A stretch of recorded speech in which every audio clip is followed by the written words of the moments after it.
1, 2, 3. 1, 2. Good. Okay.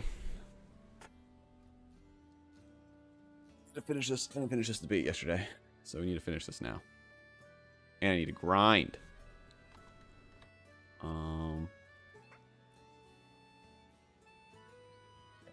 Good. Here as well. So anything else down? Okay. How are you going to make sure that Social Security is available for future Americans? You have 60 seconds. We made a deal with the wonderful seniors of our nation. They worked their hearts out. They paid into a program. No one's going to touch it on my watch except to make sure that it's stronger than it is right now. Social Security, Medicare, which I know a lot about as a doctor, are the fundamental element of security for our seniors, and they deserve to feel like they're valued by our nation. John Fetterman, again, has been... Wait, what the fuck is this?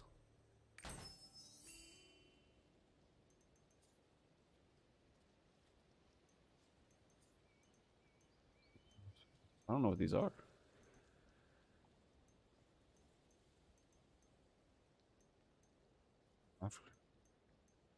Okay, I didn't know this was a thing anymore. All right, well, what did I get? What does this give me? You can obtain one.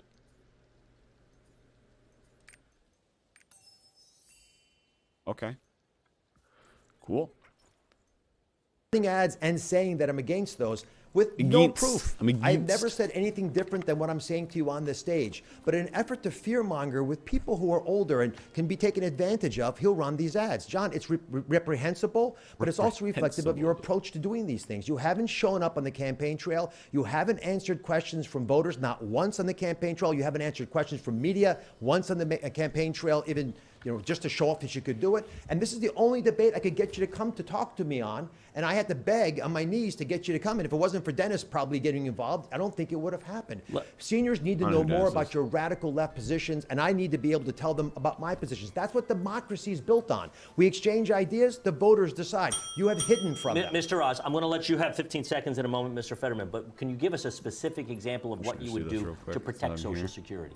Well, for one, we have to make sure that it adequately increases with the higher inflation rates that we have. So we've got to make that 4% of wasted money that right now is in the budget redirected appropriately. And one of the first places that I would use it is Social Security and Medicare. And here's the reason. One of the worst things we can do to a people is give them bad quality care. And so if you have...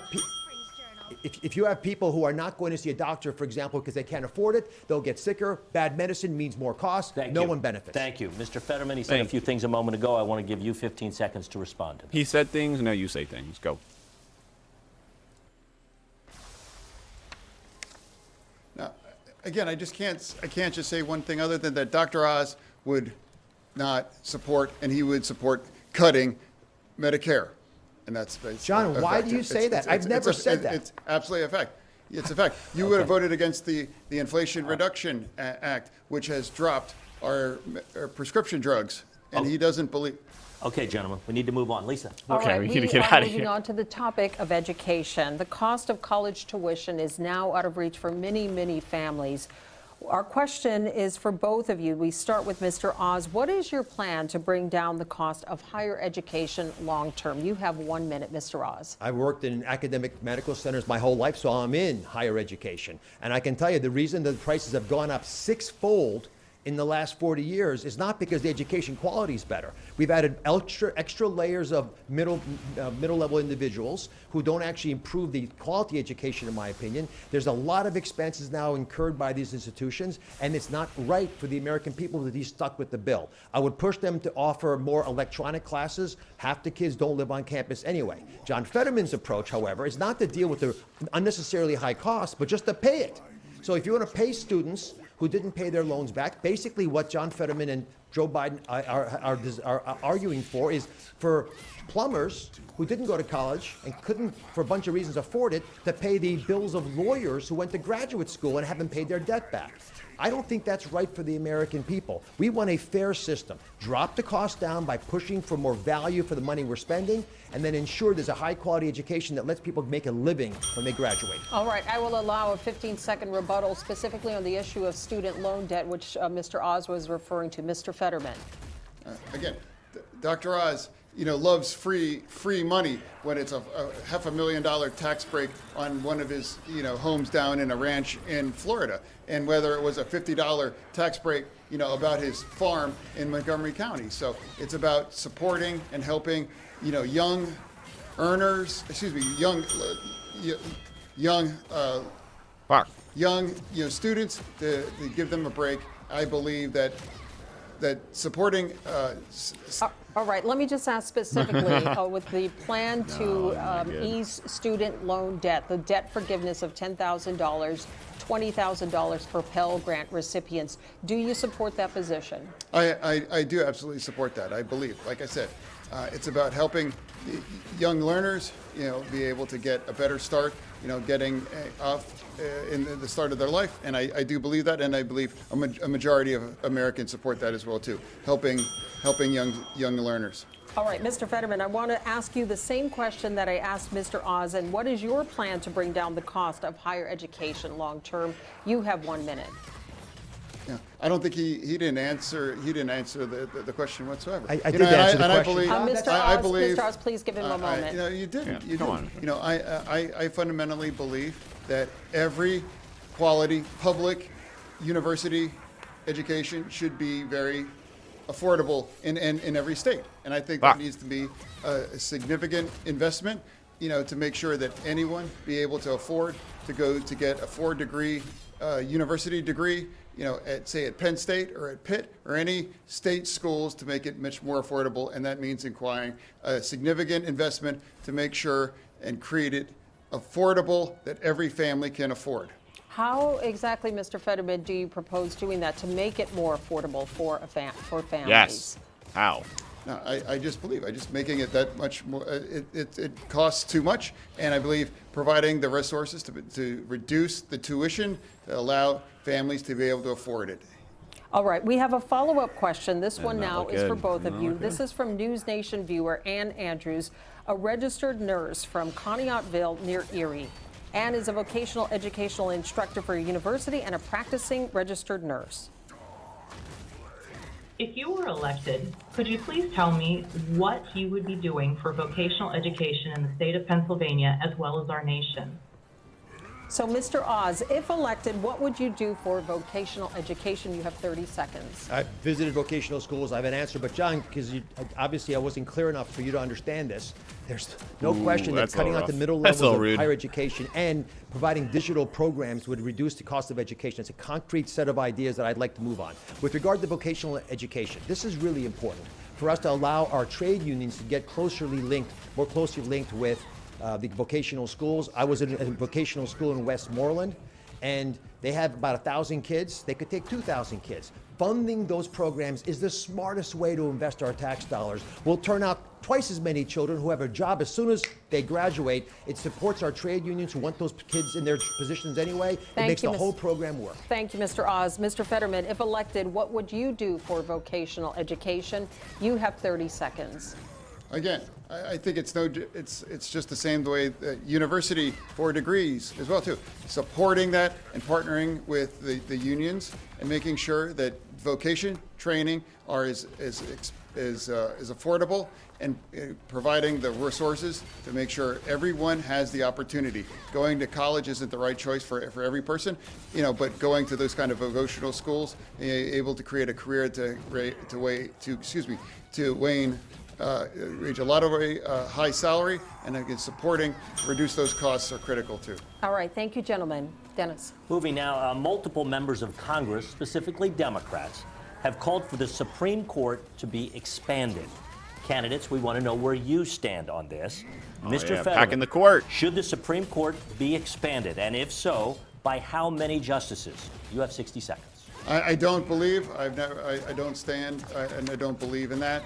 I fundamentally believe that even though I don't agree with the ideological breakup of the Supreme Court, I believe it's not about changing the rules, it's about acknowledging where we're at, much the way the Republicans want to try to change the Constitution about how our Supreme Court in Pennsylvania was going to be done, and I don't support that. So I think it's critical that we be consistent, and I do not believe in supporting the Supreme Court. Mr. Oz, same question to you. Should the Supreme Court be expanded? If so, by how many justices? You have 60 seconds. I would never touch the makeup of the Supreme Court, and I would advocate to leave it the exact same size it is. But John Fetterman's radical positions have spilled over into what he would do in Washington. One of the first things he has said, and he came back to the campaign trail, is that he wanted to bust the filibuster, which means removing the brakes on the Senate overreacting. That's risk. True. That is true. But if you do that, then you would free up the Democrats in the Senate without getting the normal amount of votes to actually expand the Supreme Court, add more states, do things that are detrimental to the well-being of the country. So I think, and your first day back arguing that we should get rid of the filibuster is a dangerously radical move that would hurt Washington. It's not in our nation's best interest. Thank you both very much. All right, at this time, we are ready for our closing statements. You each have 90 seconds to convince Pennsylvanians to vote for you on Election Day. Mr. Fetterman, you are first, 90 seconds. Once again, I would just like to say that my campaign is all about fighting for anyone in Pennsylvania that ever got knocked down, that had to get back up again. You know, I'm also fighting for any forgotten community all across Pennsylvania that ever got knocked down, that had to be made to get back up. You know, I've made my entire career dedicating to those kinds of pursuits. I started as a GED instructor back in Braddock over 20 years ago because I believe it's about serving Pennsylvania, not about using Pennsylvania for their own end interests as well. To me, careers are revealed by your real underlying values. And my values have always been about fighting for forgotten communities all across Pennsylvania. All right, thank you, Mr. Fetterman. Mr. Oz, your final thoughts, 90 seconds. I wonder if he's going to say anything. I love traveling to the four corners of the beautiful Commonwealth, and I've heard your problems. I'm a surgeon, doctor. I listen to what you say, and I'm trying to help address them today. I've talked to seniors worried their Social Security checks wouldn't go far enough with the raging inflation.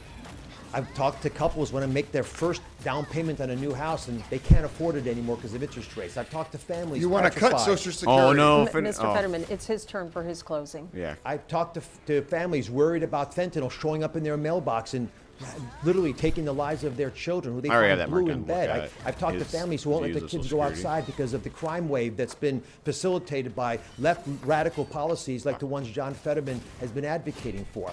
But here's the deal. Right? None of this has to happen. This is all very addressable. I'm a surgeon. I'm not a politician. We take big problems, we focus on them, and we fix them. We do it by uniting, by coming together, not dividing. And by doing that, we can get ahead. But I've got one question to challenge you with, just one question. If you take what I'm saying to heart, ask yourself this and others in your family. Are you unhappy with where America's headed? I am. And if you are as well, then I'm the candidate that's a place for where they change. can't hit you. I'm a living embodiment of the American dream. I believe we're the land of opportunity, the land of plenty. I believe we can balance a budget without recklessly spending. I believe we can have an unleashed energy policy that helps us all. I believe that we can have safe city streets and a secure border so legal immigrants can come across, but you shut the fentanyl out. I believe we can give parents choice in where their kids go to school. We can have affordable health care. But most of all, I believe in you. And if you can do this together, and we can, I would ask for your vote on Election Day. God bless you. We do have one final question, an important issue in Pennsylvania. Did you have fun? The eyes of the state are on this debate tonight, but on Sunday they will be on Lincoln Financial Field in Philadelphia as the state's two NFL teams go head-to-head. Mr. Fetterman, Steelers or Eagles? And this is cringe. This is cringe. I hate this shit. I hate when they do this.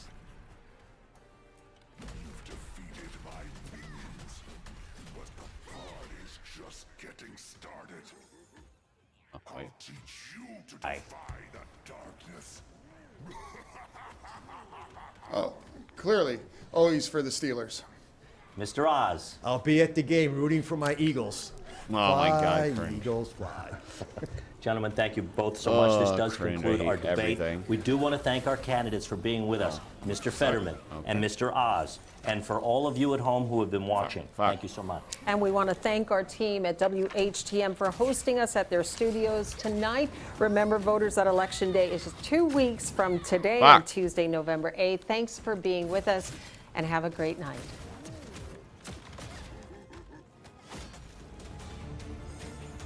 I'm going to kill these guys real quick. Okay. I also want to put up Clear the trial. Wait, did we... What? I don't know what that was. It just popped up. I want to see some people's, like, comments on this. Like, I'm curious if, how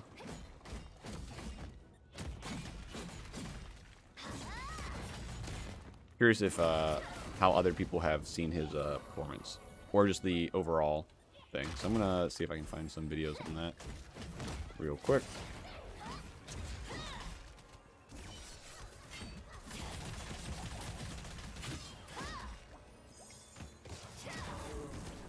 Also, I don't know if people do maps anymore. Maybe not. Maybe it's not, like, efficient.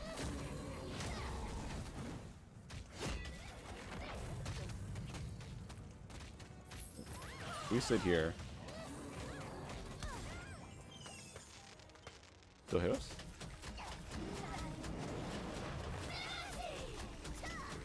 I mean, it looks like he's hitting, like, or not. Maybe not.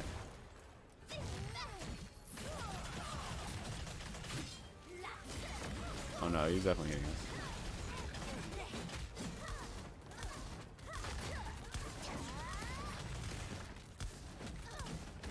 Interesting.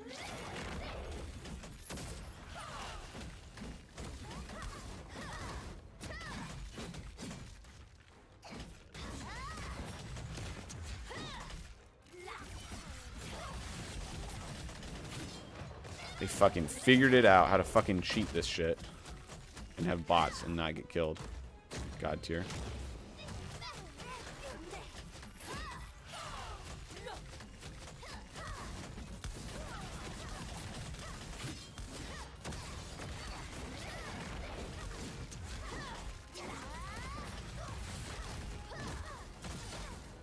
How did I not get full charge back?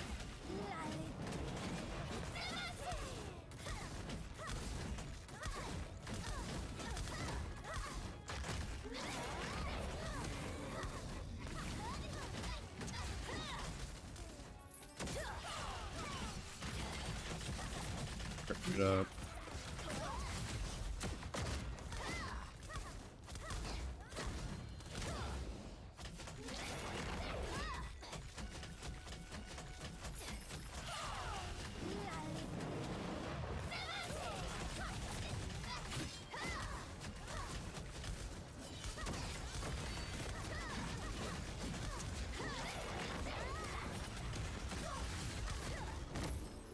Okay.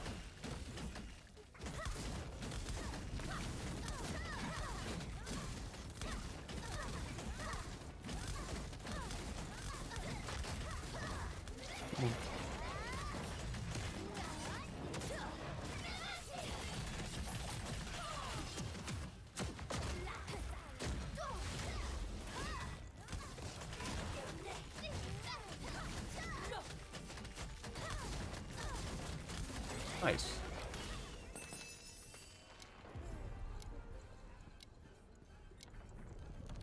Yeah. Okay.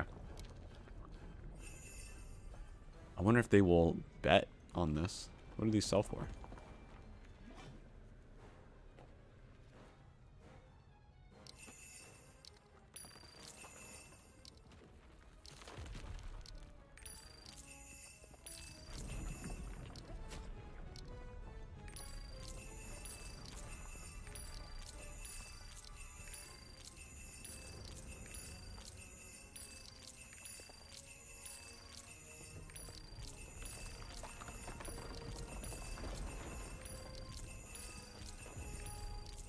I mean, I get whatever he doesn't do, so I'll bet a little bit.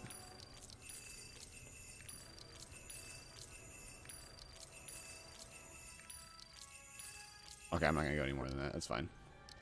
You can take 1,000 for me, and then I'll get what, 500 or something like that, since there's no one else here. Fine with me. Oh, 254. Okay, because there was 4. Okay, it gets split between everyone. Gold, sure. Oh yeah, that's right. Okay. Let's see if there's another Dr. Fetterman.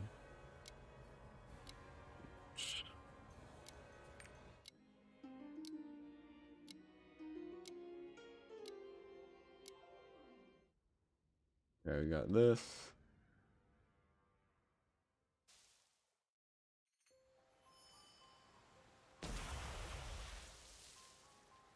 this, MSNBC. And we got it. Okay, we'll watch these two. And then I'll see if I, like, these are just like some news people talking about it. Oh, wait. I guess it would be interesting to get some, like, more lay people in their opinion. Wait. Okay, we'll put that up.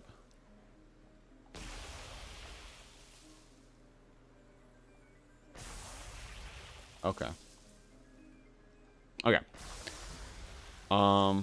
So yeah, let's look at just these quick takeaways.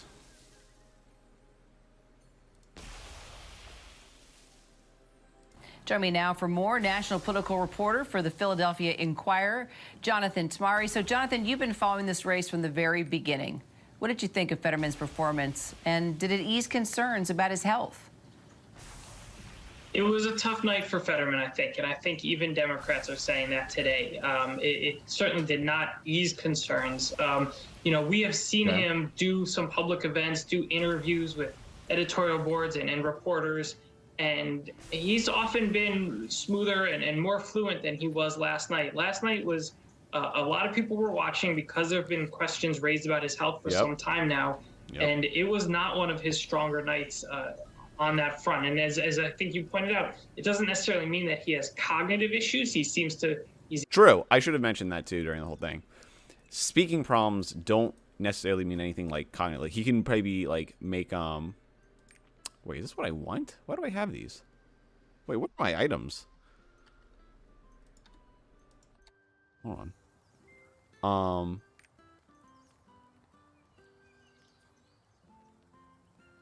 Gain lunar power for 6 seconds every 2 seconds when hit. Wait, timeout. Let's enjoy the festival.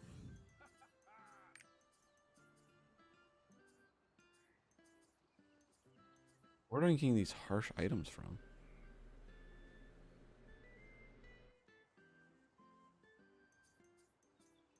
Oh, I actually got it from here? Oh, I actually do have some of these? Interesting. I know I had some of these. Okay. Can I make any more? No, I can't make any more. Okay. Interesting. I need to do those. I need to do that. But I can make some of these, right? I can make one of these. I mean, I might as well make this because this will be a while until I get this. Okay. Yeah. It doesn't mean cognitively anything is necessarily wrong with that. It could just be like it's just a speech problem. So you could be thinking everything properly, but just like getting that across is the issue. That could be the main problem. To follow the questions and engage in the discussion, but he's not able to articulate his views in the way that I think even he would want. And there is concern among some Democrats, given how close it is, what impression that might leave on voters who are still deciding at this point. So Fetterman and Oz debated familiar topics like inflation, abortion, gun laws, crime, fracking. Did you see anything in this debate that you weren't expecting? There was not a lot significantly new on the policy side. A lot of the things that you heard last night are things that these two candidates have been saying for a long time now. One thing that was slightly interesting was Fetterman noting that he would not support expanding the Supreme Court. That I don't think has come up very much at all. But the moment, again, that your report pointed out that Democrats are pointing to is Oz talking about local politicians being involved in abortion laws. You know, he has made it clear that he's against abortion in almost all cases except for rape, incest, and to preserve the life of the mother. But by mentioning politicians, they believe that he actually made his own stumble that can be used in. And that's been the big thing I've seen from people's responses to this is the what's these his name? final weeks. The Oz talking about Oz pretty much saying, hey, the politician needs to be involved in abortion things, so like a woman, a doctor, and a politician. That's what I've been seeing people talk about. Primarily from the debate. At least from the Democrat side. Like that's what they're focusing on, that he said that. Especially with suburban women voters. And so maybe the biggest moment of the night came on abortion, right? When Dr. Oz said that local politicians should be involved in that decision. How do you think that's going to play out with voters now? I think people are being a little I mean, I don't know. I don't know if this is a huge misstep in the sense of, like, hasn't this always been their position? He's pretty much just clearing up, saying, like, hey, I think abortion should be left up to state politicians, in the sense of abortion law should not be set federally; they should be set by the state. I guess we can go back and listen to what he said exactly. I wonder if they'll play the video. I'm sure one of these videos has him saying it. And that's like the standard, like, Republican talking point. It's like, hey, abortion should be left to the states. Except for some places like Lindsey Graham, which they brought up in the debate, saying like, hey, we should make a federal law, saying like 15 weeks, I think. I think he said he wanted a 15-week ban federally. Yeah, I mean, Democrats think that that is kind of their answer to whatever problems Fetterman had. They think that that is actually the bigger element to come out of this debate last night. That I kind of disagree. I think while that is like a quote unquote like maybe misstep in the sense of like maybe he could have worded it differently to make it not look like, hey, like the whole meme where it's like, I want this, you want this. Have you forgot to ask someone? It's like Jesus or God or some shit. Because that's like, this is like the norm. Like, this is what we understand Republicans to be, that they want this kind of setup. So that doesn't come out as like crazy that that's what they're doing. But the Fetterman thing, that's like, we don't see like normal politicians like talk this way. And that's what's gonna like upset people the most. Already cut an ad on that, and they're not just saying, using Oz's own words, they're trying to connect him to Doug Mastriano, who's the gubernatorial candidate for Republicans in Pennsylvania, that's crazy, and who has a very absolutist view on abortion, and to lump them together and use that quote to put them together. Yep. Mastriano appears to be significantly trailing in his race, and so they're hoping that they can drag Oz down in the same way with that quote. So did Dr. Oz make his case to the Republican voters, you think? Are they convinced that he believes what he says? I think Republican voters are supporting Oz largely. I think in many cases it's because they don't like Joe Biden and they don't like John Fetterman. When you look at the polling, there's not a lot of enthusiasm for Oz on the Republican side, but there's a lot of opposition to Fetterman and to Biden, and that seems to be the motivating factor for Republican voters in Pennsylvania right now. Well, voters definitely have an opinion, right? Let's listen to this one voter who's actually torn between the two candidates. I'm still very torn on who to vote for. At times I have voted Republican, but with this election, Roe v. Wade is definitely my most important issue. Fetterman. Wait, what is? Republican, but with this... My God, she sounds out of breath talking about this.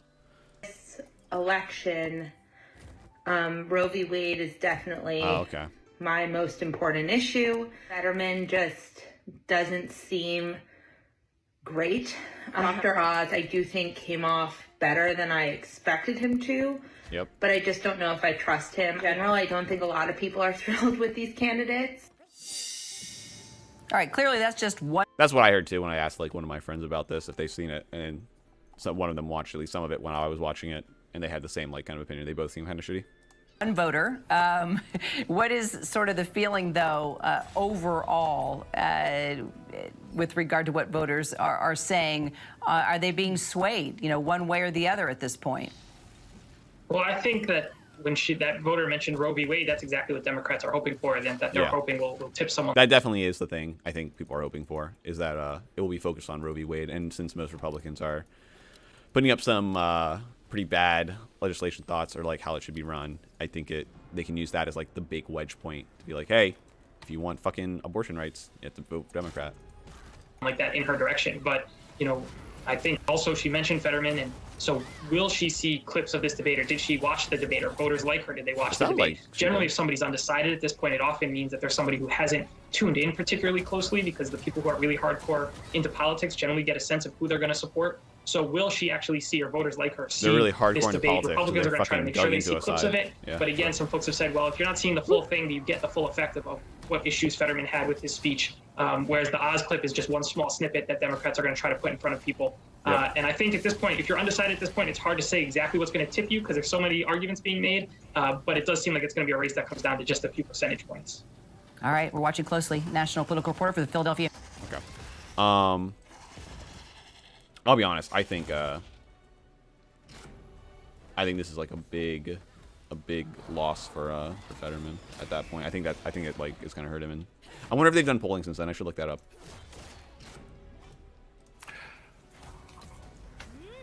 I could not live without champagne. In victory, I deserve it. In defeat, I need it. What the fuck is this? That is a quote from Winston Churchill. Okay. And it's from this 522-page book about Winston Churchill's illnesses. Nothing but his illnesses. The name of the book is Winston Churchill's Illnesses, written by 2 British physicians. What the fuck does this have to do with anything? Comes from the chapter titled, Was Churchill an Alcoholic? The book was published in 2020, and using all of the latest analysis about alcohol addiction, the authors conclude that Winston Churchill exhibited none of the traits of alcoholism, and that the image of Churchill as a very heavy drinker was much exaggerated, including by himself. A note, many close observers of the British Prime Minister. What does that have to do with anything? The book notes many close observers of the British Prime Minister saying things like this. Personally, throughout the time I knew him, I never saw him the worse for drink. The glass of weak whiskey, like the cigars, was more a symbol than anything else. One glass lasted him for hours. Why does this matter? Churchill himself once wrote, I have been brought up and trained to have the utmost contempt for people who got drunk. So it turns out alcoholism was not one of Winston Churchill's many, many health problems. It contributed to this book. With the this book is filled with all of those health problems. And each chapter title describes a separate major health event in Winston Churchill's life. Chapter titles like chest pain during Christmas 1941 at the White House, pneumonia and atrial fibrillation in December 1943 in Carthage, and acute stroke in June 1953 in London. During all of those illnesses, including the stroke, Winston Churchill was serving as the now still widely regarded greatest British Prime Minister in history. A British Prime Minister who rallied his country to continue to fight Hitler when it seemed that all was lost. When he suffered an acute stroke, Prime Minister Churchill simply retreated to his country house for a few months. When he made his first public speeches after the stroke, Churchill worried that he wouldn't be able to stay standing through the speeches. But he did. And no one except his doctors and family and very closest staff knew that Winston Churchill had a stroke. His cabinet did not know that the Prime Minister had a stroke. When Churchill first mentioned the stroke publicly a year after he had that stroke, there was no controversy about it at all. Winston Churchill won World War II by strategizing with, sometimes side by side, the President of the United States, who served longer than any other president and whose health was never good. Franklin. I wonder what he's trying to convey here. But okay, so pretty much Churchill had a stroke. He had some medical problems, and he came out and no one knew about it. I'd be curious to see now. Well, I'll wait to see how he portrays it afterwards. I'd be curious to see that speech that he gave after his stroke, though, to see how it sounded and how it looked, because he said they didn't tell people beforehand. Delano Roosevelt once fell to the floor of his private railroad car, clutching his chest in agony in the company of only his son James, who he told he didn't think he was going to make it. He suffered unreported episodes that seemed like minor strokes. He was ill for long periods of time and left the White House for long periods of time to recuperate. Franklin Roosevelt lost the ability to walk or even stand up at the age of 39 when he was struck with polio. He had been a political rising star in New York, and many expected him to retire to the life of a country gentleman on his Hyde Park estate, paid for entirely by his mother, and never work again. But Franklin Roosevelt recovered to the point where he won 2 elections for governor of New York and then won 4 presidential elections in a row. And he did all of that in a wheelchair. He faked the ability to stand for the occasionally big speech, but he would be clinging to the podium with the arm strength that he worked so hard to build up so that he could hold himself up. And he would be pouring with sweat as he held himself up with all of his arm strength. And he worked his way through those rare standing speeches that way, pouring the kind of sweat that today's HD television cameras would pick up and dwell on, and perhaps make some observers say it was painful to watch. But Franklin Roosevelt and Winston Churchill had the good fortune to serve as the highest elected officials in their countries long before. I don't know. Talk about the fucking thing. What are you doing? Before television news could cover their every move, and long before Twitter could have people pumping out their instant reactions to their public appearances. Franklin Delano Roosevelt believed that it would be painful to watch him being lifted in and out of a car by Secret Service agents, so he never allowed cameras to capture that. Elaborate steps were taken when his train would arrive or depart so that he could be transferred from the car to the train, lifted in and out, without anyone seeing and without anyone thinking that it was painful to watch. Kids grew up in America during the FDR presidency not knowing that the president could not walk. Caroline Morell was an 11-year-old growing up in Washington, D.C. when her father... Equating, I don't like this. I don't like this equating like some kind of like physical disability in the sense of like not being able to walk versus something that could affect like mental capacity / like cognitive thought, cognitive ability. Could. That's the key word, could. As the guy in the last video said, just because you have a speech problem or you can't get your words across does not mean you have a cognitive ability and that you have full capability of like thinking properly and all that shit. That is true. I don't like him equating these two to like, oh, him not being able to walk, because that doesn't hurt necessarily. I don't think it does. That shouldn't hurt your cognitive thought, because that's what really matters. A lawyer with connections to the Roosevelt administration brought her to a reception at the White House where... Someone saying that it was hard to watch someone like stand or something, that's a little dumb. I don't care about that. I don't care if someone has to sit down to talk or anything like that. That doesn't matter. With no cameras present, President Roosevelt was rolled into the East Room in his wheelchair. Caroline Morell's eyes widened. She tugged her father's sleeve and looked up and whispered, "I won't tell anyone." She felt she was in the presence of a secret about the president's condition, and she felt, as most Americans did, and as the press corps did way back then, that the president's condition should be respected. 11-year-old Caroline Morell did not think that in her one lucky moment of being in the room with President Franklin Delano Roosevelt, that he was painful to watch. Painful to watch quickly became an oft-repeated phrase on Twitter last night during the Pennsylvania Senate campaign debate because Democratic candidate John Fetterman suffered a stroke this spring and has not fully recovered 100% of his verbal fluency. Here's the first thing that he said in his debate with Republican Mehmet Oz. Yep, he brought it up, which I thought was good. He got it out of the way. He kind of mentioned everyone, hey, I'm going to fuck up a little bit with words. Just letting you know. I'm running to serve Pennsylvania. He's running to you. I'm wondering any of these people will also bring up what I think was the actual, like, in my opinion, the biggest blunder in this debate. And that was specifically about talking about, I should go back through my notes. I'm pretty sure the biggest thing that I saw, and I'm like, why would you do this? Like, this looks really bad. Was when they confronted him about, what's it called? About fracking. And they showed him a quote, and they said, hey, you said this in 2018, and now you're saying this in 2020 or 2021, that you're okay with fracking. Which is fine. You can have changes of opinion, and you can be like, hey, this will be good for us. It will be good for PA. It will the negatives that can maybe come from fracking will be outweighed by the economic benefits that we gain from it, that we can use to like help people and all that shit.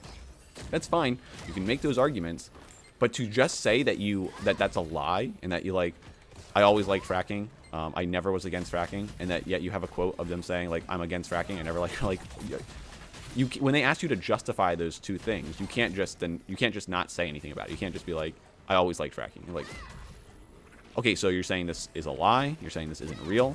You're saying this quote never happened? Like, what do you... Like, that looks really bad. It looks really bad. Who's Pennsylvania? Here's a man that spent more than $20 million of his own money to try to buy that seat. I'm also having to talk about something called the Oz rule, that if he's on TV, he's lying. He did that during his career on his TV show. He's done that during his campaign about lying about our record here, and he's also lying probably during this debate. And let's also talk about the elephant in the room. I had a stroke. I also don't know how I feel about that. Before something even begins, saying that they will lie currently, saying that they lied, I think is fine. Calling someone out and saying that, hey, you've lied in the past, and you lied about these things, maybe we can discuss them today and go over it, that's fine. That's perfectly fine.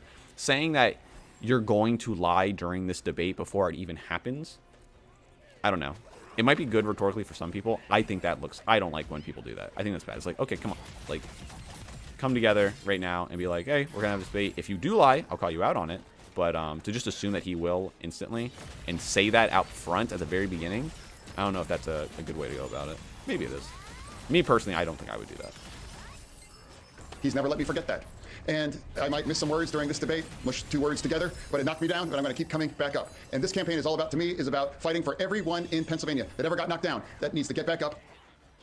While he was brilliantly winning World War II, Franklin Roosevelt once fell asleep in the Oval Office in the middle of signing his name to a letter. That was not painful to watch because no one got to see that. The painful to watch reviews last night seemed oddly disconnected to this country's own experience with illness in elected office, including the experience of 2 members of the United States Senate who had strokes this year. Democratic Senator Ben Ray Lujan of New Mexico suffered a stroke in January. He took time off and eventually came back to work. Our first guest tonight, Democratic Senator Chris Van Hollen of Maryland, suffered a stroke in May. He took time off and he came back to work. Senator Bernie Sanders had a heart attack 3 years ago when he was running for president, and he took time off and went back to work, not just as a United States Senator, but he went back to running for president. And people continued to vote for Bernie Sanders for president after he had a heart attack running. I'm going to give him the benefit of the doubt. Maybe he'll change what he's saying right now. No one is arguing that just, at least, okay, I should rephrase this. People probably are arguing that the fact that he has a stroke means that he's unfit. That's not true. Just because you have a stroke does not mean you're unfit and you can't do it. That's not the problem. The problem is the showing puts doubt in people's minds about what they are capable of. And you can't, and I think that's a fair assessment in some cases. If you look at someone and the way that they act after a certain thing, which we don't know how long or if there will be a full recovery for, then that can come into question. I don't think that's crazy to ask or like pursue that line of questioning. Just saying, hey, he had a stroke, therefore he's unfit. No, that's dumb. That's not true. That's not how that works. Because we've had people who've had strokes or had problems that come back and are still perfectly fine. Look at Bernie Sanders. He came back, went on debates afterwards, was perfectly fine, was perfectly able to like have full sentences and speeches, and everything was good there. Yeah, I think it's fine. And I know, I don't know. I don't want to go like the two sides thing, because I know I've seen it on the other side when people talk about it with Joe Biden, people talk about Trump when he was doing it. Like they do it for other people all the time. I don't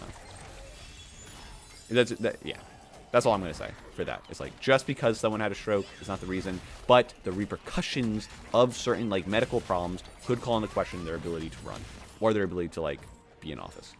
For president. You don't have to reach all the way back to Franklin Delano Roosevelt to find serious health problems in the White House. In the 21st century, we had a vice president who had 4 heart attacks before he became vice president. Dick Cheney's first heart attack was when he was 37 years old. Vice President Cheney had a life-saving heart surgery in 2005 that, if it failed, would have made Republican House Speaker Dennis Hastert the next in line for the presidency. And years later, Dennis Hastert went to prison after confessing to the sexual abuse of high school kids when he was a high school wrestling coach. Uh-oh, not good. The Senate is a deliberative body. Senators never have to make quick, irreversible decisions. They can take their time and think about each vote they cast in the Senate, and they usually cast their votes in accordance with the positions they have taken in their campaigns. And so, as with all such debates, the only thing that really matters in what was said last night is how we can expect the candidates to vote in the Senate. And so far, only one campaign ad has been produced using the words of one of the candidates in last night's debate. This is who Dr. Oz wants in charge of women's healthcare decisions. I want women, doctors, local political leaders, local political leaders, local political leaders. Oz would let politicians like Doug Mastriano ban abortion without exceptions, even in cases of rape, incest, or life of the mother. Oz is too extreme for Pennsylvania. How painful was it to watch a physician who used to fully support every woman's right to make their own reproductive choices say last night? I wonder where, yeah, actually, I wonder where he did change on his, on abortion. I wonder what Dr. Oz used to think on abortion. I think I have that marked down in the doc to go through later.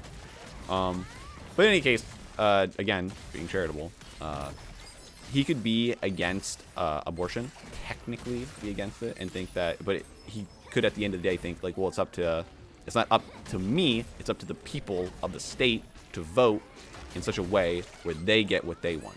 So he could be very much like pro-choice, but if the people in his state want him to vote in such a way, which is what a politician should do, well, then he thinks it should be left up for the state to decide, and therefore if the state decides that it should be banned or allowed, then it would be them. I would assume that's what he would say. In the hope of winning Donald Trump's voters in Pennsylvania, that what he called local political leaders should be making that choice for women. How painful was that? Again, local politicians should be doing what the people want. They should be. If they don't, then that's the problem. But if the people want that, I mean, that's what you need to talk about. And then the argument is like, do you think that the argument comes back down is like, okay, well, we shouldn't leave this up to like individuals at a state. It should be like, well, overall, people want to play this or do this, so therefore it should be a federal law that we allow for everyone in America. Because states are too vastly different in that opinion, and we want to make sure that the majority of people are able to do things depending on where they live and not. Yeah, so independent of where they live. Oh, that's it. Okay. Yeah, I didn't like that only because I feel like he equated some form of more like physical issues, like with walking, having disabilities like that, with like maybe falling asleep and stuff. Like that's a little different. That's a little different if you're worried about cognitive ability, which I'm no medical doctor. I'm not. I don't know this for sure. I have a feeling that strokes can affect, like, other things can affect too. I'm sure, like, maybe some kind of, like, heart problems could also lead to, like, if you have a heart attack and you're under for a while, that can definitely cause, like, cognitive problems. That's the issue that people are worried about. Cognitive problems. Because even though you're correct, you don't need to make split-second decisions when in office, which is a good argument where they it's like, well, what if he's fucking like, he has to make the decision real quick and he can't think about it. It's like, well, that's not going to happen. But having a lapse of judgment in crucial moments when you are going to vote and you don't like understand what's happening or you forget what's going on, that could be a problem. That could be a problem.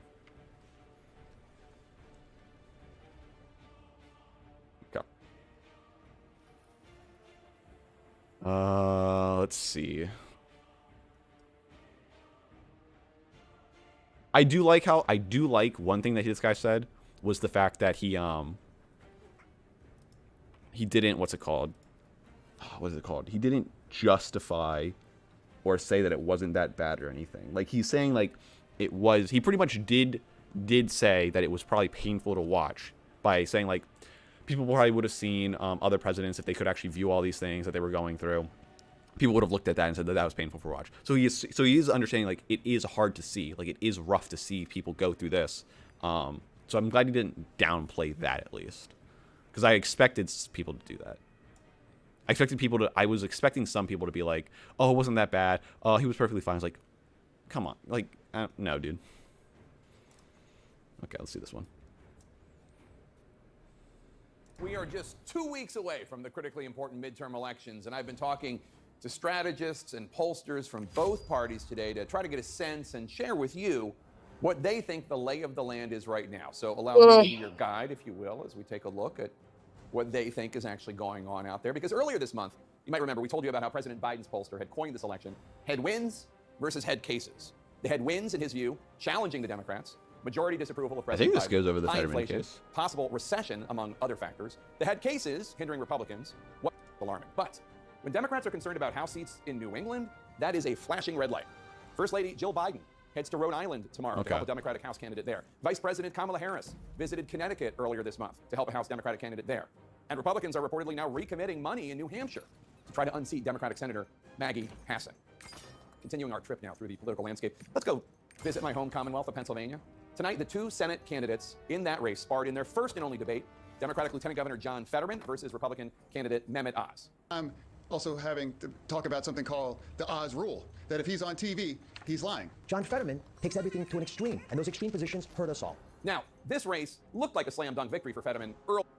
It did. That's what I remember hearing too. And after watching the debate, that's why I really want to see the polls. I'm wondering if people were really upset with this debate. Earlier this summer, and not just because it's 6'8", he towers over Dr. Oz. People have been trying to label me my entire life. I do not look like a And I went back and watched some videos of him prior to the stroke. It is a vast difference of like speech ability, at least like just talking to people. typical politician. I don't even look like a typical person. Since then, the polls have tightened. They seem to be basically within the margin of error right now. And while Oz has been out-memed on social media by Fetterman, who paints the longtime New Jersey resident as a phony and a quack, Fetterman has been hit with millions of dollars in campaign ads attacking him on TV for being soft on crime. And that was one of the big things I need to look up, is his soft on crime thing. When I talked to someone about this, and from what a little bit I heard, the two things that they're like conflating of some sort would have been him releasing non-offensive, non-violent weed possession, I think, people that were like put in for weed. So when Dr. Oz brought up like, oh, you were releasing criminals and all that shit, apparently that's what he's like referring to. So I'm going to look into that, see if that was the thing. And then also there was something about bail, but apparently that bail thing was also specifically for weed. And also his argument about saying that he wanted to like legalize all drugs. Apparently, again, that was mostly just a weed thing. That was not legalizing all drugs, narcotics and such that Dr. Oz said. But I'm going to have to look into all that just to make sure. Fetterman's record on crime is crazy. John Fetterman supports decriminalizing dangerous drugs like fentanyl and heroin. Fetterman's idea. Okay, also, decriminalization and legalization. I can see why someone would fucking try and say that those two are the same thing and like try and conflate the two. But they're not the same. But at least I'll make sure I look in to see which one it was, if he's like trying to legalize or decriminalize. He is a radical, deadly, and wrong. And for Pennsylvanians and those in the tri-state area, you will likely soon see more TV ads just like those, because today the top Republican super PAC announced they're going to throw another $6 million into the race. Oh And my now God. it's possible that Dr. Oz could become Senator Oz, even though Oz has a net negative favorability rating in Pennsylvania. More people disapprove of him there than approve of him. Yeah, I wonder if anything, I don't think that this debate would persuade voters to vote a certain way, but it might, what's it called, demoralize people and stop and like just like make people like less likely to go out and vote. Maybe like it wouldn't make them want to vote for Oz, it would make them just not want to vote. That's the feeling I get, that people would get from that debate. If you were pro Oz, you're going to continue to be pro Oz. I don't think that anything is going to change that. If you were undecided, maybe if you were like a swing, like a major like one issue voter on abortion, you're going to go Fetterman because of the fact, just for the fact that he said about the abortion thing, about leaving it up to the states. But if you were if you were on the fence and you were kind of like, I don't really know who I like. I don't think this debate makes Oz look any better, and I don't think this debate definitely does not make Fetterman look better. So you might just be like, fuck, I don't want to vote for anyone. Quite a big gap at that. Let's turn west now. Let's go from Pennsylvania to America's Dairyland in another Senate race. In which momentum has seemed to shift toward the GOP in recent weeks, with again Republicans attacking the Democratic Lieutenant Governor, in this case Mandela Barnes, for being soft on crime. I thought he was going to go more into PA. Okay, let's see. There's some comedy special. I think Trevor Noah had something about it, so we can watch that. And I think the Young Turks did something about it too. So I want to see what they're saying about it.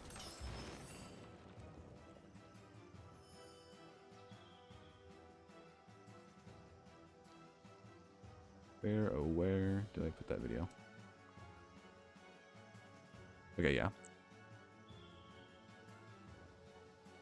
A new study sponsored by the National Institutes of Health has found that kids who play video games for at least 3 hours a day have better memory and impulse control than non-gamers. Yeah. And Fucking stupid. I'm not the kind of person who would say, "I told you so" to my mom because she could still whip my ass, but I told you so. Yeah. Okay.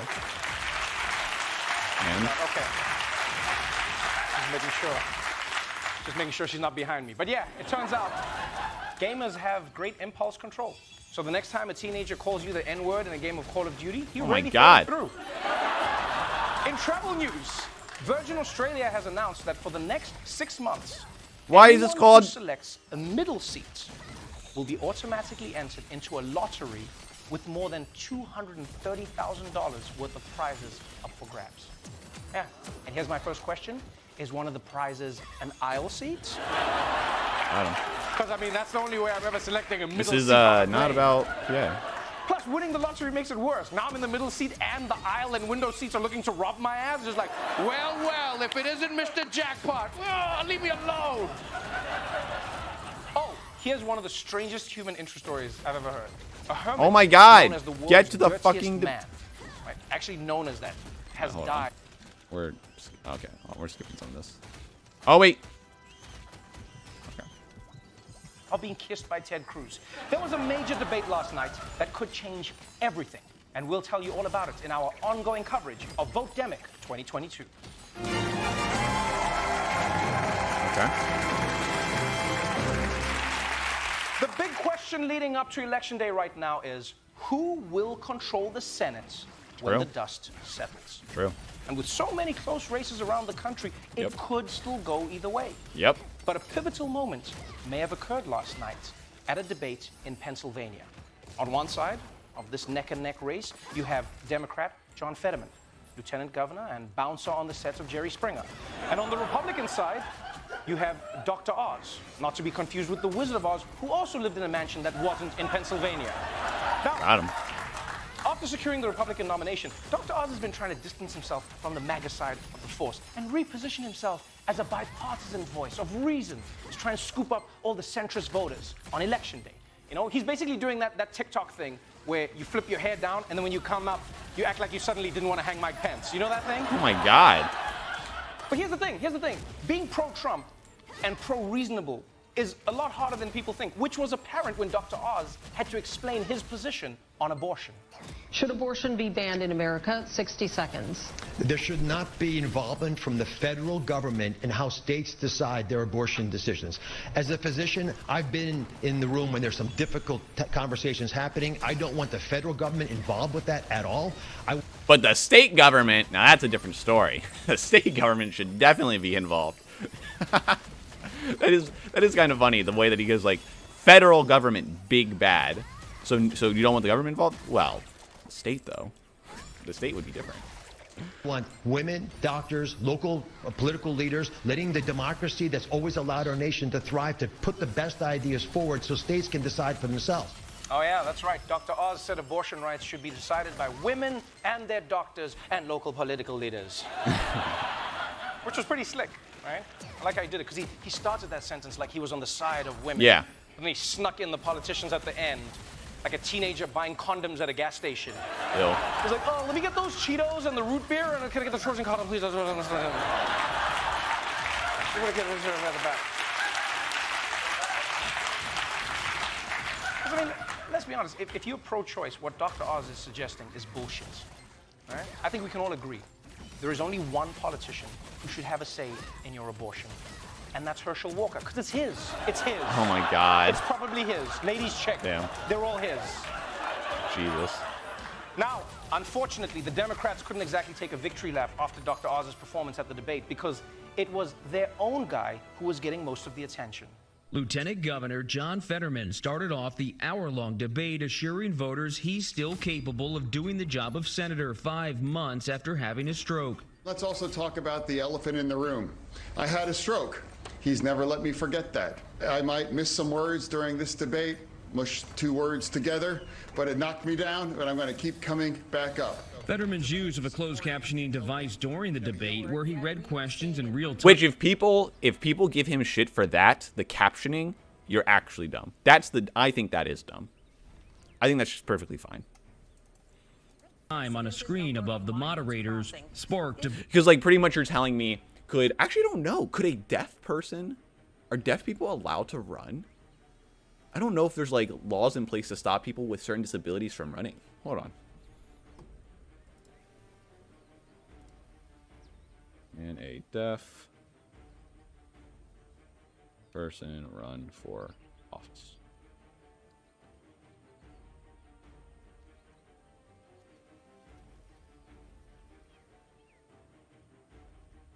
Yeah, okay, they can. Yeah, I was about to say, I don't think we have anything like that. So if someone was deaf and couldn't hear anyways, they would need some form of, like, translation.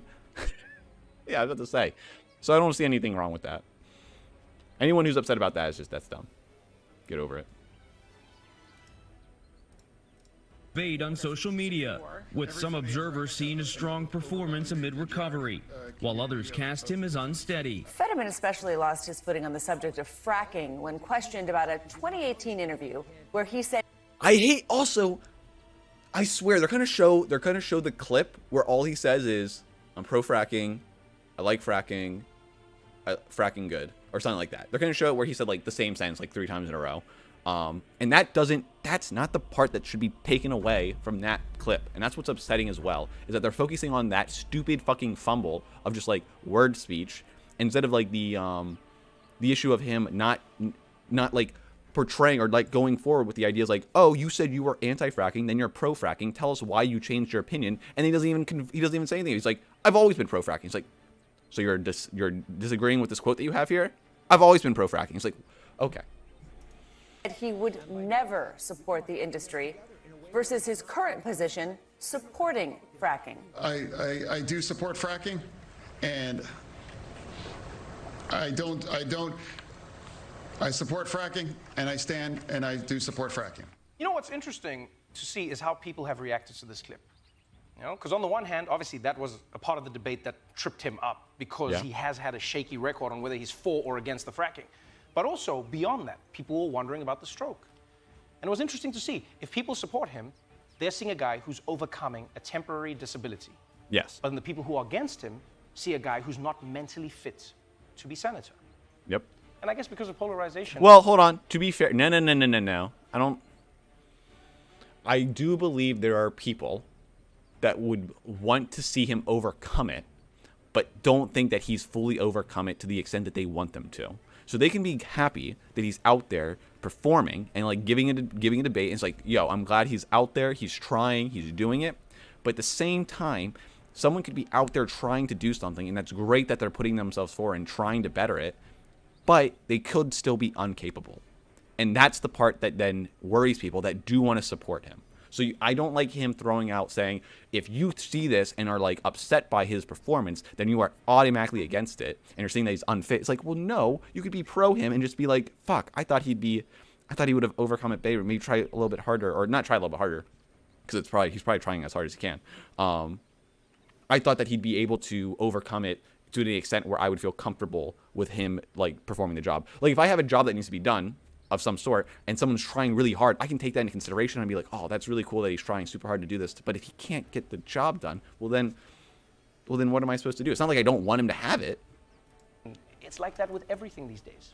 You know, everyone's seeing the world from two different sides. Like if you're a diehard Christmas lover, you hate the Grinch. But if you don't like Christmas, then yeah, he's extremely f***able and you'd smash. Everything is subjective. Everything. Look at that mouth. And I personally feel bad for John Fetterman, though, because he had a stroke, and on top of that, after the debate, Dr. Oz tried to sell him a supplement that would cure him for $59.99. Oh, my God. You know, if you ask me, I don't know why Fetterman ever admitted to having a stroke. This is American politics. You know, he could have just done whatever he wanted, right? He's running. I'm actually curious. I don't know if that would have came off well if he didn't come out telling people that he had a stroke and then had this debate. If he didn't tell, nah, he couldn't have done that. He couldn't have done that. People would have he wouldn't have been able to do public appearances. Because if you go back and watch like him talk and like talk to people, like just have speeches with people prior to the stroke, it would have been a vast difference. And people would have questioned that. I think you would have had to mention it. Running for the Senate of Pennsylvania. He could have just showed up to the debate and be like, sorry for my words, everyone, I'm drunk off my ass. The entire state would have been like, hell yeah, man, same here, go Phillies, yeah! I love this guy, woo! Okay. But the truth is, Fetterman's limitations right now are just something voters will have to consider when they make their choice. True. Like maybe they don't care whether Fetterman is capable of debating. Maybe voters prefer. And that's a good thing to say. Necessarily, like, you don't have to be good at debating technically to like be a good politician. Debating, you don't have to be. You can have, because really the only thing that you should be doing or be fully capable of is representing the people that put you that put you into power. If you can represent your constituents and vote for things in the way, like you might not be the great at like putting forth legislation or bringing forth some kind of like idea for that, but as long as you vote in the way of your constituents, then that's what matters the most. I would say that's one of the primary things. As long as you put your constituents once and vote for the things that would like help them and do what they, well, quote unquote, help them do what they want, that would be the primary goal of you as a politician, which is fine. Or his policies. Or maybe they just want a senator who can block the door the next time it's getting stormed by rioters. That could be very useful. It's all up to them. Anyway, let's move on and talk about natural disasters. What the fuck? That's it? I thought he was going to talk about this way more. Okay. We got that. And we got one more here. This is a TYT clip. That's what they say. No, it wasn't going to be easy after, having a stroke after 5 months. In fact, I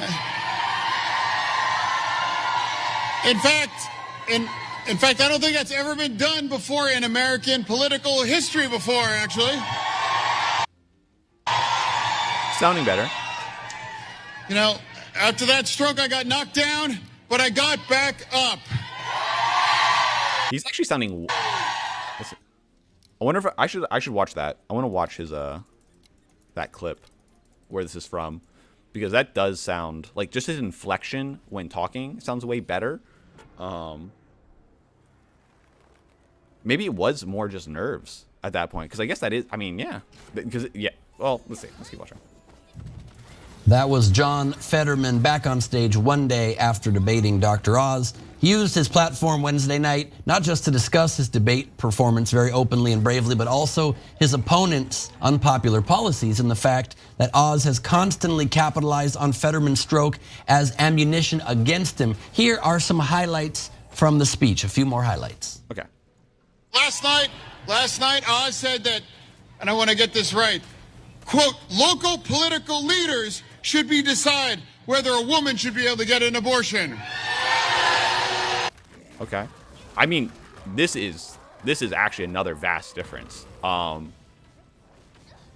People should be we'll keep going, but if it stays like this is what people should be pointing out way more. They should be using these clips to be like, hey, maybe he stumbled a little bit, but he is capable of like having like good speeches and all that shit, and like being like I forget the word. Fuck. Just being able to talk. I'll just go with that. Basically, kind of like Doug Mastriano.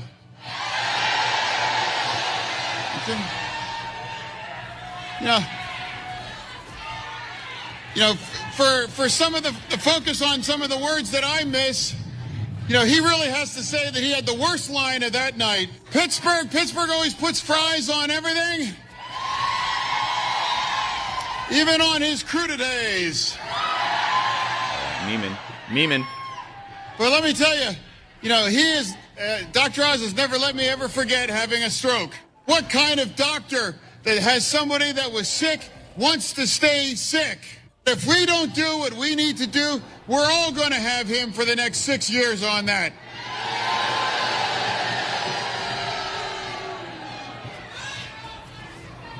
Yeah. And it's another truth too. By January, I'm going to be feeling even better. But he will still be a fraud. Despite speech issues during the debate with Dr. Oz, the debate was a clear, huge win for Fetterman. His campaign raised an unprecedented $2 million in less than 24 hours after the debate. Our campaign will put this money behind making sure as many Pennsylvania... Our campaign will put Fetterman raises unprecedented. I wonder... Okay, again, he's giving one side, which is, I mean, that's one way to look at it. I would be curious where that money came from, because I also believe, I don't know if it was before or after, I think now Joe Biden does plan on coming down to PA, maybe even Kamala Harris. I don't know. I have to double check. I thought I remember reading that somewhere, that they're coming down for like a rally of some sort. Because you might read that as like, oh, people really liked him and then donated. Depending on where those donations came from, it could be more like a sign of like worry. It's like, oh shit, we need to throw money at this to help any issues that might arise because of this problem. So you can see it both ways. I'd be curious. You would have to look at where those donations came from. If those donations came from individuals more than like average voter people, then it was probably more of support of him in the sense of like they liked what they saw. If they came from like big more like more high earners or something like that, or like individual like businesses or some shit, then it might be like, oh shit, we're worried. Women as possible. Here, Dr. Oz's radical belief that, quote, local political leaders, close quote, should have a say in their personal health care decisions. I'm sorry, you're talking about people who are mentally defective and have speech problems. It's saying things like that are disgusting speech problems that really affect people's lives in substantive ways. Yeah, because Tucker Carlson said that he was mentally defective. Which isn't, again, the other guys didn't say that. It's not a mental problem if you have like a speech impediment, or if you can't speak properly, if you can't get your words across. Not necessarily any problem with your cognitive ability to like make decisions. But Dr. Oz saying, hey, you know what? Tyrannical government leaders will decide what you're going to do with your body, women. Not men, but women. You're now property of the state. So that's actually defective. Now, look, I watched the speech. He looked pretty good. It wasn't perfect, but a lot of good lines in there, and he looked solid, and you knew what he was talking about. And I loved a couple of lines in there. I got knocked down, but I got back up. Oh, I love that line. And he said afterwards, a lot of people in Pennsylvania have been knocked down, and they got back up. And so we got to do this together. Love that. And like he said, hey, I'm gonna be better in January, but he's still gonna be a fraud. Come on, those are great, great lines. A good stump speech here. Look, I don't think the debate went well. Let's keep it real. I'm glad he raised the money, right? But obviously it created issues. But I like that he got back up and did this speech the very next day and kind of killed it in the speech. And the crowd loved it. And so let's see how it turns out. But for me, it's fucking, what's this guy's name? Cenk? I think that's his name. True. I mean, thank you. I'm glad he fucking admits it. That like it was not a good debate. Like anyone who says otherwise is on hopium. They're fucking on hopium. It did not come across good. a no-brainer, right? I mean, you got a guy who's having some speech issues because he had a health condition, but obviously he knows exactly what he's talking about, right? So I don't see any issue there at all. And you got a guy who says, oh, maybe we don't have democracy. That's not a close contest. Obviously, you should go with Fetterman. And you got to support any candidate who paraphrases Chumbawamba in their speech. Oh my God. I get knocked down. I can't believe, yeah, I'm surprised no one has made him. I'm sure there's memes out there about that. But I get up again. There you go, Chumbawamba for the win. Thanks for watching The Young Truth. Okay. I guess that covers everything. I guess I covered everything for the debate. I don't know if there's anything else to really look at. I wonder if David Pacman said anything. David Pacman, John Fetterman.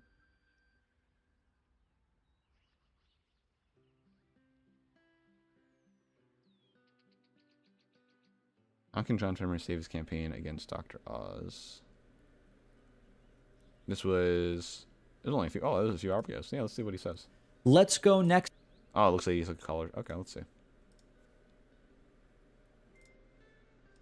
Let's go next to Ricky from Charlotte. Ricky from Charlotte, welcome to the program. Hey, David. I just joined the call log, so I didn't hear the earlier questions, but has anyone already asked about the Fetterman-Oz debate? Well, what was brought up, the only thing that's been brought up so far about Oz Fetterman earlier this week was that the left just seems to have higher standards for candidates, sometimes to our own deficit. That was really the only angle so far. Okay. Well, I guess the main thing I was getting at was trying to get an idea of how damaging you think this could be for Fetterman.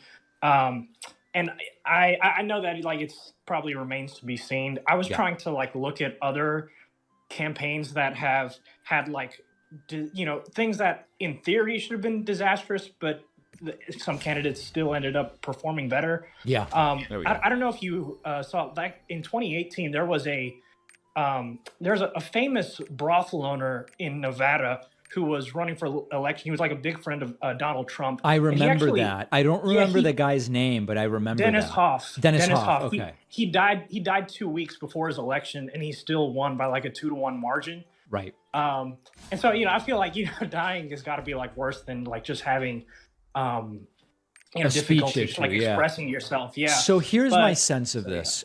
Okay, you're right. I don't know what the effect is going to be yet. The issue, what really is disappointing about this is Fetterman's not having a cognitive issue. It was very clear during the debate. He knew Oz's positions on things.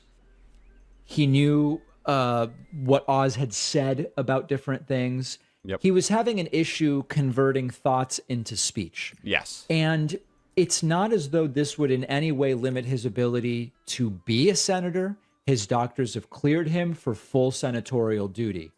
And because it's so close, it's a 1 point right now with the polling we have, it's 1.3 points by which Fetterman is winning. You may end up with Senator Oz because Fetterman had a stroke, and that's just so disturbing. So you think there are probably enough undecideds left that would be willing to flip their vote? I'm not saying there are. I'm not saying there are, but I'm saying it's so close that even if the number is really small, it could flip the election. I don't think it's a large number of people. It's just so close. Okay.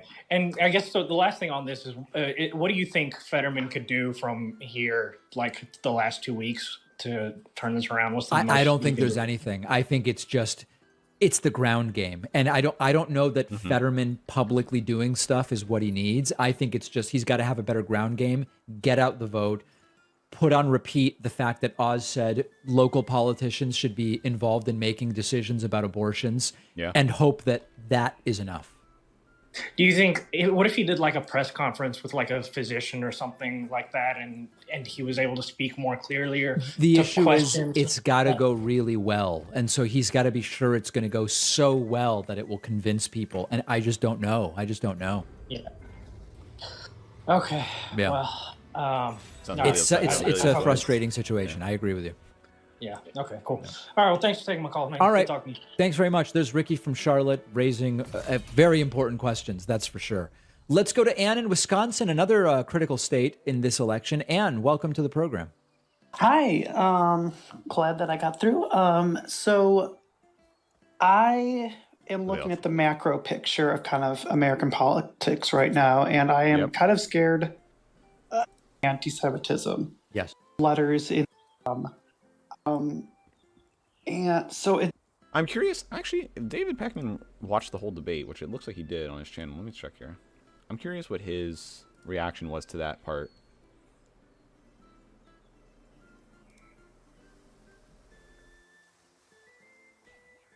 Because I think that made on the TV.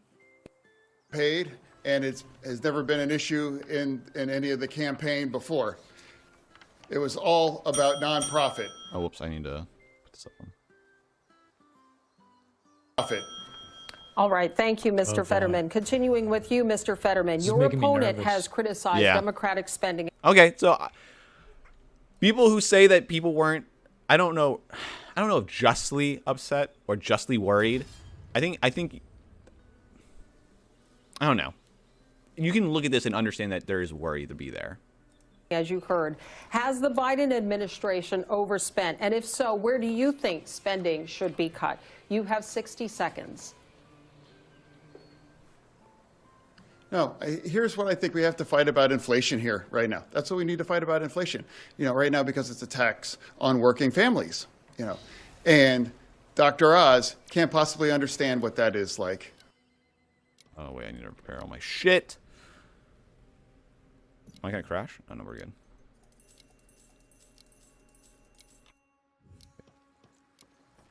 I want to see... I'm going to talk about... minimum wage. I was with a hotel. I want women, doctors, local political leaders, letting the democracy that's always allowed our nation to thrive, to put the best ideas forward so states can decide for themselves. Contrast that with my opponent, John Fetterman, who on this debate stage said that he would demand federally mandated rules for all states they'd have to follow that would allow abortion at 38 weeks on the delivery table, and he would force it to be subsidized by taxpayers across the country no matter what their personal beliefs are. That's radical. That's extreme. That is out of touch with what the average voter in Pennsylvania believes is appropriate. Now, ironically, John Fetterman's been running ads on this topic, dishonest ads. I need to correct the record. They were so bad, they got pulled off television stations. Even on this station, he was running dishonest ads that I had pulled off. I haven't had a single ad pulled down. My ads tell the truth. John Fetterman's are a fiction of his imagination. All right, I'm going to let Mr. Fetterman respond specifically about the ads being pulled off the air, and then we will return to you, Mr. Oz. Mr. Fetterman. Yeah, I want to look into the face of every woman in Pennsylvania. If you believe that the choice of your reproductive freedom belongs with Dr. Oz, then you have a choice. But if you believe that the choice for abortion belongs between you and your doctor, that's what I fight for. Roe v. Wade, for me, should be the law. He celebrated when Roe v. Wade went down, and my campaign would fight for Roe v. Wade, and if given the opportunity to codify it into law. The really tough thing about this is it's so obvious that Fetterman is not even remotely cognitively affected. He remembers every detail, every fact about what Oz has said, but it's the struggle to turn it into language in the fluid and coherent way that he wants to be able to. If the vote were held today, you were elected senator, you're on the Senate floor, the clerk calls you, there's a roll call vote. Are you a yay or nay? How would you vote on the Lindsey Graham bill? You have 30 seconds. Lisa, I don't even need 30 seconds. I'll give you a bigger answer. I am not going to support federal. I'll give you a rules bigger that allow answer. people states to do what they wish to do. Abortion decisions should be left up to states, and specifically when John Fetterman. You roll with Doug Mastriano. One moment, Mr. Fetterman. Continue, Mr. Oz. I've been very clear on my desire as a physician not to interfere with how states decide. So when John purposely, knowingly misrepresents that to women, he scares them. He's purposely trying to alarm them, and the fear-mongering is Did we already skip the claiming that I'm against all abortions when he knows that's not right. Claiming that I'm going to be strict with Pennsylvania when he knows that's not honest. I can't be any clearer that I've been on the stage today. John Fetterman, if you just hear that one story today, I'd be really happy. But I know you're not going to, because you're going to go right back to telling the fables that you believe. Mr. Oz, I want a 15-second clarification. You are saying that you would leave it up to the states, that the federal government does not have a role here. So are you saying you would not vote for the Lindsey Graham bill? Any bill that violates what I said, which is the federal government interfering with the state rule on abortion, I would vote against. What I feel strongly about is that women in Pennsylvania understand what I'm saying, and not believe that someone taking an extreme position like John Fetterman represents them, because most women do not believe that we should, at a federal level, codify 38 weeks of permission to have an abortion and have taxpayers pay for it. So a yes or no on the Lindsey Granville. I think I've answered this very clearly 3 times. Okay, all right. Thank you, Mr. Oz. Turning to you, Mr. Fetterman. You have frequently stated your belief that abortion should be safe and legal. Do you support any limits on when a woman can have an abortion? Please explain in 60 seconds. You know, what I support on Roe v. Wade. That was the law of the land for 50 years. He celebrated when it fell down, and I would fight to reestablish on Roe v. Wade. That's what I run on. That's what I believe, and I've always believed that the choice belongs women and their doctors, and he believes that the choice should be with him or Republican legislators all across this nation. All right, so I must correct that. Once again, he's misrepresented what I've said, but he also said something very dishonest. On this debate stage, he said very specifically, in his primary debate when he was still debating, that he would support 38 weeks of mandated rules by the federal government that would prevent any state from blocking it. That's not Roe That's not true. I support Roe v. Wade. That's the simple. You said specifically you would support the federal rule on 38 weeks. Thank you. I think it's important that John at least acknowledge that he's not honest here, because you said the All right, opposite Mr. on Oz, TV. we must continue on. Mr. Fetterman, turning to you, we have a follow-up question. Would you support allocating federal funds to transport women who live in states where abortion is banned to states where they can get one, and why? 30 seconds. I would, because I believe abortion rights is a universal right for all women in America. I believe that I believe abortion is healthcare, and I believe that that is a choice that belongs with each woman and their doctor. All right, thank you, Mr. Fetterman. Turning to the next issue, Dennis. Thank you, Lisa. Let's turn to what has become one of the key themes of this race, fitness to serve. For these individual questions, there will be no rebuttals allowed. Mr. Fetterman, we begin with you. You suffered, as you mentioned a moment ago, a stroke 4 days before the May primary. Last week, you released this note from your doctor saying you can work full duty in public office, but you have not released your detailed medical records surrounding your stroke. Mr. Fetterman, will you pledge tonight to release those records in the interest of transparency? You have 60 seconds. To me, for transparency, is about showing up. I'm here today to have a debate. I have, speeches in front of 3,000 people in Montgomery County, all across Pennsylvania, big crowds. I believe if my doctor believes that I'm fit to serve, and that's what I believe is appropriate. And now with 2 weeks before the election, I have run the campaign, and I've been very transparent about being very open about the fact we're going to use captioning. And I believe that, again, my doctors, the real doctors that I believe, they all believe that I'm ready to be served. Follow up. I didn't hear you say you would release your full medical records. Why not? You have 30 seconds. No, again, my doctor all believes that I'm fit to be serving, and that's what I believe is where I'm standing. Okay, Mr. Fetterman, thank you. Mr. Oz, you have built a lucrative career around medicine, but you've been criticized even by some fellow physicians for promoting, quote, unproven, ill-advised, and at times potentially dangerous treatments. What is your response to that? You have 60 seconds. One of the great blessings of traveling around Pennsylvania is you run into people who had watched the show. They thank me very much for giving them life-saving advice on issues like high blood pressure or dealing with their anxiety. The show did very well because it provided high-quality information that empowered people, which was exactly what I want to do. Drinking silver? Give people the power. Let them make decisions for their well-being. Now, John Fetterman's Silver, is a very dangerous one. He believes we should socialize medicine. He embraced this with Bernie Sanders, who he endorsed. The two candidates called themselves the two most progressive people in America. Get to the fracking. Medicine, Dennis, you shut down the ability of people to get access to healthcare. Doctors stop practicing. There are no medications available. The lines get long. It's a disaster, and it puts people at risk. So I don't believe we should allow socialized medicine, the abolition of all private healthcare insurance in America, and radical positions like the ones taken by John Fetterman make them too extreme to serve. If we're going to bring balance to Washington, you've got to bring people who understand the ramifications. Even Joe Biden called John Fetterman's idea, I'll quote him, preposterous. Mr. Fetterman, I'm going to let you respond in just a minute, but I have a follow-up for you first, Mr. Oz. Did you or your company make a profit from promoting those products? You have 30 seconds. I never sold weight loss products as described I never in those sold commercials. It's a television show. Like this is a television show. So people I never can sold. watch That is shows. different. And that's a perfectly appropriate and very transparent process. I ruffled a lot of feathers on my show because I told people the truth, and I'm proud of that. I'll do the exact same thing as a U.S. senator. But there's no way to defend what John Fetterman has done with socialized medicine. That is a radical departure from what we in America accept. A relationship between John, you'll have your turn. John, let me finish. There must be a relationship between a doctor and a patient, and that's what I would direct patients to do. Thank you, Mr. Fetterman. He accused you of socialized medicine, supporting socialized medicine. What is your response? Again, it's the Oz rule. He's on TV and he's lying. I never supported any of that thing. He keeps talking about Bernie Sanders. 3 years ago he was on his show and he hugged him. He said, "I love this guy. You know what? Why don't you pretend that you live in Vermont instead of Pennsylvania and run against Bernie Sanders? Because all you can do is talk about Bernie Sanders. Because my truth is that healthcare is a basic fundamental right, and I believe in expanding that, and I believe about supporting fighting for healthcare. The kind of healthcare that saved my life. That was dishonest. He explicitly supported socialized medicine. We have a lot of topics to get to. We are going to move on to the next topic, and this has come up earlier, and that is the issue of fracking. Pennsylvania only trails Texas in terms of natural gas production. Both of you have taken shifting positions on the issue of fracking. Mr. Oz, we begin with you. You wrote a column in 2014 calling for no fracking pending health study results. But in a video posted on social media in March, you said, quote, natural gas guarantees high-paying skilled jobs right here in Pennsylvania, so back off Biden, give us freedom to frack. I was in the Mr. right. Oz, please explain that changing position. 60 seconds. I've been very consistent. Fracking has been demonstrated. It's a very Okay, good. Read the fracking thing. It is a lifeline for this Commonwealth to be able to build wealth, similar to what they've been able to achieve in other states. For that reason, I strongly support fracking, drilling, the piping of that natural gas. In fact, I built a facility even in Philadelphia so we can export it to our allies and help them, the ones that are struggling now in Eastern and Western Europe because of the Ukrainian war. John Fetterman calls fracking a stain on Pennsylvania. He says that he would sign a moratorium to ban its continued use. He's against pipelines. He supported the vote against the Keystone Pipeline that ended up shutting it down. He supports Biden. Oz isn't particularly coherent either, I must say. And all of our lands together. This is a extreme position on energy. If we unleashed our energy here in Pennsylvania, it would help everybody. Why John Fetterman is so rigidly stuck on fighting back against energy companies is stunning to me because it's the jobs I want. Tens of thousands of high-paying jobs help Pennsylvania. Thank you, Mr. Oz. Oz rule. Mr. Fetterman, I absolutely support fracking. In fact, I live across the street from a steel mill, and they were going to frack to create their own energy in order to make them more competitive. And I support that. Living closer to anybody else in Pennsylvania for fracking to myself. I believe that we need independence with energy, and I believe I've walked that line my entire career. I believe Democrats. Mr. Fetterman, I do have a specific question which you can continue on this topic, but you have made two conflicting statements regarding fracking. In a 2018 interview, you said, quote, I don't support fracking at all, I never have. But earlier this month, you told an interviewer, quote, I support fracking, I support the energy independence that we should have here in the United States. So, Mr. Fetterman, please explain your changing position. 60 seconds. I've always supported fracking, and I always believe that independence with our energy is critical, and we can't be held, ransom to somebody like Russia. I've always believed that energy independence is critical, and I've always believed that, and I do support fracking. You've never taken any money from their industry, but I support how critical it is that we produce our own energy and create energy independence. Just a second. Welcome to everybody from Trihex joining us. You're saying tonight that you support fracking, that you've always supported fracking, but there is that 2018 interview that you said, quote, I don't support fracking at all. So how do you square the two? I do support fracking, and I don't I support fracking, and I stand and I do support fracking. Okay, thank you, Mr. Fetterman. I'm sorry, Lisa. It's not just the statement you read. There are multiple pictures of him signing. We have to move on. But we have to get the fundamentals of the truth out here. John We have Fetterman a lot over of and over again topics. took positions against energy. We have a lot of topics. You will have a chance to have that in your If one comment, then. The energy industry is getting to fueled. Mr. Ross, we want to now turn to public safety. Mr. Fetterman, No Republicans have called you reaction. dangerously soft on crime. The Pennsylvania State Troopers Association No has reaction. endorsed Democrat Josh Shapiro for governor. But in this race, it endorsed your Republican That's opponent, all Mr. upsetting. Oz. What is your response to those endorsements, and what is your response to accusations that you are, quote, dangerously soft on crime? You have 60 seconds. I believe that I run on my record on crime. You know, I ran to be mayor back in 2005 in order to fight gun violence, and that's exactly what I did. And working with the police and working with our community, I was able to stop gun violence for 5.5 years as mayor. Never accomplished before since my time as mayor, because I'm the only person on the stage right now that is successful about pushing back against gun violence and being the community more safe. You know, all he's done is just put a plan up on his website in the last 24 hours. My He God, has no everyone's experience. fucking He's never made dying any on my attempt team. to try to address crime during his entire career, except showing up for photo ops here in Philadelphia. I will give you 15 seconds to respond to that, and then I have a question for you. The Fraternal Order of Police from Braddock, the small town he represented, endorsed me. They supported me because what he's saying is not true. Violence skyrocketed in Braddock. I mean, the town wasn't in a good shape when John got there. It got worse when he was there. People kept leaving, so of course you're going to have all kinds of aberrations. But John, the city was dangerous under your leadership. And that's why I want to turn to you now, endorsed me. Mr. Ross. This past summer, Congress passed the first gun control Oh, bill get me out of there. that would not No, have fuck. the support of the man you are running to replace, Pat Toomey. How would you have voted on got that bill? stunned. And would you continue Toomey's legacy as being one of the lead Republicans in Congress on pushing for gun reforms? You have 60 seconds. I have been supported by Pat Toomey. I've enjoyed working with him. I think he's done a wonderful job. There are parts Okay. Yeah, that's what I want to see. I just want to see his reaction to that. Oh well. Big sad. Wait, did we get it? Oh no, we didn't. I didn't finish it yet. Oh well. I think I covered everything. I might go through. I don't know if I'll stream it. I'll definitely go through some of the claims that were made, because there were a lot of claims against Fetterman that I want to understand.